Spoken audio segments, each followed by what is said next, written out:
Asha Philip, how are you, darling? You alright? I'm doing very well. Good to see you. Always nice to sit down with you. I ain't sat down with you for a minute. How was your winter? It was all going well throughout last weekend when I got sick. Like, that flu hit me like a train. But you can hear my voice now, but I'm getting better now, so it's fine. What about winter training? Training has been good. Come back from Tenerife not long ago, so we got a bit of sun inside of us. Winter was decent till December. We had a new training partner with Hannah, so that was going great. So I'm having a great time. Done anything different in training? You've lost a bit of weight. I can see it. Yes, I have. I've tried out new different things as you do as athletes, and it tends to be working for me. So I'm going to stick to it and see if I can last, really. You had a decent season last year, though. Why change things now? Or is it just always looking for improvement? Well, there's always room for improvement, and I wasn't really too keen on my season last year. And I mean, obviously I made Olympics and obviously got the individual sport and stuff, but I didn't run the times that I wanted to, and I wasn't really consistent, so things needed to be changed. And me and my coach sat down and looked through the season, and so far it's working. You made a consistent start to the season this year. Your times suggest that whatever you were doing over the winter has prepared you well. Are you producing the type of performances at this stage that you expect from yourself? Usually not so much. Well, normally at trials I normally get close to a PB, or I do run a PB, so that's probably what I'm going to try and aim for. Just having stable tomorrow at the trials, but then hopefully obviously Birmingham's a big one next week, and I'd love to perform well there because I love that arena. If that kicks things off, I mean, what else would you expect from yourself throughout 2017? Well, I'm expecting another PB in the 100, definitely. Another spot on the individual, hopefully, and a great performance. Obviously, I'm still aiming to make a world final, and that I do believe is in me. I'm more confident in myself this year, so I believe I can produce all the goods. We haven't caught up with you since Rio. Tell me about that experience, how positive that was, and just how it impacted on you. I can't lie. Firstly, I'm going to say it was the most terrifying thing I've ever done. Like, the two most terrifying things were the Olympic trials and that final of that relay. Heart beating. Oh. What's it like when you're waiting? Do you know, usually us girls, we talk to each other and we make a little joke to make sure everyone's calm. We didn't speak to each other. We were that scared, all of us, like nobody wanted to say it, but you could feel it because no one was talking. It's like, no guys, come on, let's talk. Say something, make a joke, do something stupid, I don't know, just do something. And then we're like, okay, what should we do on our walkout? Because obviously, you know, the walkout, you've got to do like a wave or something. And that's what we started to talk about. But honestly, we were so scared. But then I'm like the mother of the group trying to keep them, come on guys, let's do this, let's do that. But I didn't let them know how terrified I was because I could see it in them. I thought, okay, one of us has to kind of look the part. But no, it was, when we look back, it was a great experience. I mean, to share it with those girls was wonderful. I loved every minute of it, crossing that line. So knowing that Daryl came in, we all came in third place. Oh God, Desiree crying, that was hilarious. It's like, you're crying, oh my God, is this real? And then, yeah, so it was good. I was following you on Snap throughout the whole of the games, which was really entertaining and really gave us an insight into how athletes live and what they have to put up with in the village. I mean, everybody who was on Snapchat, thank you. No, seriously, because it really kind of helps us journalists and people just fans of the sport to I think organisers are always trying to find another way to sell the sport, and how can we present the sport in another light? That was it for me, you know, really giving I know you took a bit of stick for that, but did you enjoy it as much as came across on Snapchat? I did. I got to meet so many different athletes, so many different sports. We'd sit there and try and guess what sport they did, because we all are like athletes, you just don't know there's so many sports. But no, it was fun, and I did try my best to get as much as I could in the Snapchat, because obviously we weren't allowed to snap everything, but I thought, well, I'm here now, so I've seen everyone post videos. At least mine only lasted 24 hours. But no, it was good to like literally get everyone to see what we were doing, because my family always want to know what the camp's always like and how we get on and what foods we eat, and it was good to just try and sneak that in so everyone could see what we experienced. Because for me, I don't make the Olympics by myself. My family back home did help a lot, and obviously the team back home. So you want to show them what you get up to and what their hard work got me. So yeah, it was good to try and sneak that in on the side. We caught up with Perry Shake Straighten recently, and she was telling us all about how you supported her, you know, and offered pearls of wisdom for her to kind of get through the dark periods of her injury. For you, this was your first Olympic Games. You've had dark periods, injuries. How did you, tell me some of the things you told Perry, first and foremost, and how did you get through those periods? And did that contribute to you enjoying Rio to the extent that you did?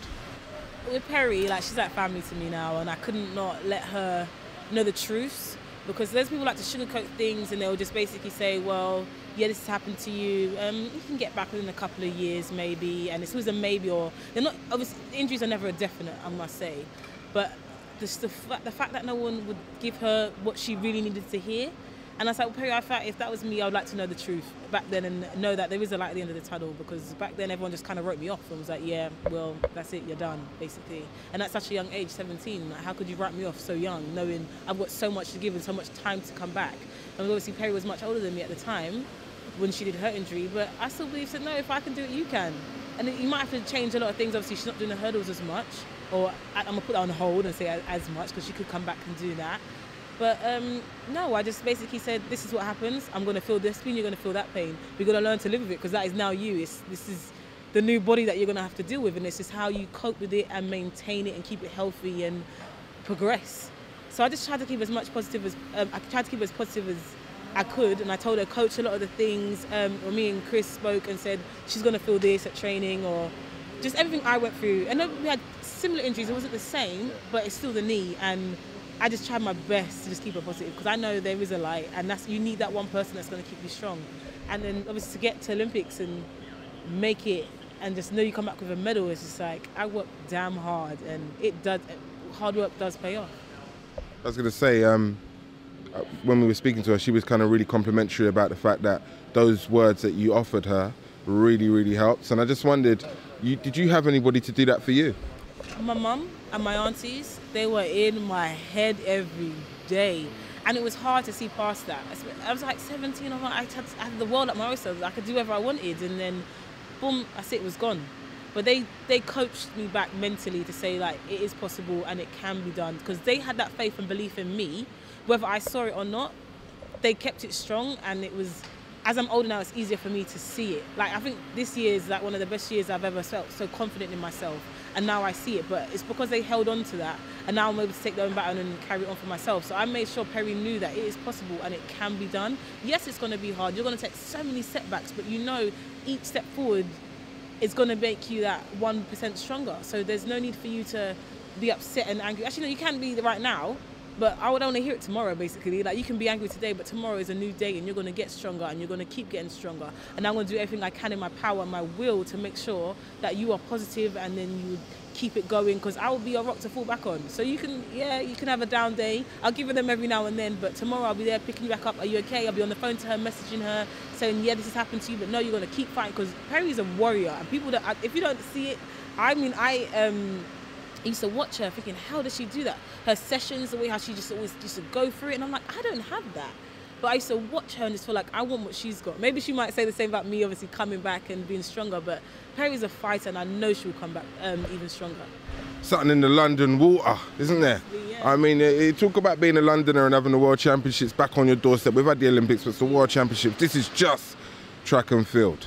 I cannot wait. I missed out on 2012, and I refuse to miss out on London 2017, and that is going to be amazing. Knowing that Stratford's only down the road for me, and that pain of missing the Olympics, I'm not going to feel it again. So I want everyone to come and watch London 2017, because track and field is a pinnacle of all the Olympics in a way, and I want everyone to enjoy it. I want the crowd to be involved. I want to hear that roar, because every time I get to that stadium, I get so scared of the British fans, because they're so loud.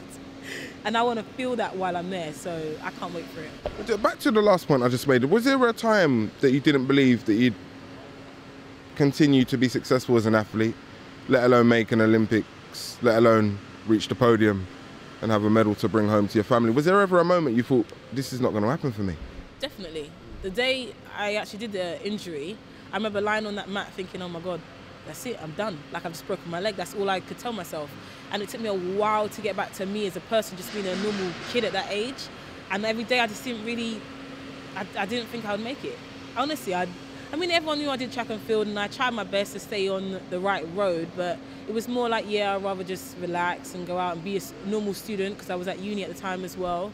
And just like, I live life. And then obviously I saw the girls progressing, and there's me just plateauing across and not really becoming the athlete that my mum and my aunties always believe me to be. But honestly, they held that strong for me because I didn't believe in myself. I definitely didn't. But then as I came back and I ran like 12 seconds for my first race, and then it got faster and faster, and then PB started to come, I thought, well, maybe this is still me. Maybe this is still my job. And the fact that I'm still in it, and now this is my profession, this is my job, then yeah, the light has obviously changed and I can see it.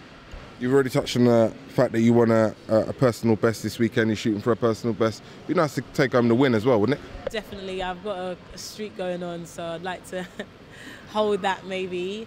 And my PB on the cards, yeah, if it's there. But I just want to run decent, make sure I'm not going to overkill myself for Birmingham next week, and obviously the European Championships, which I'm aiming for a definite medal. Because if I don't get a medal at the European Indoors, I'm going to start to question my 60 metres. And that might hold me back for the World Indoors next year. But no, I'm going to definitely push forward and, perform at my best. Thanks for your time. Appreciate it.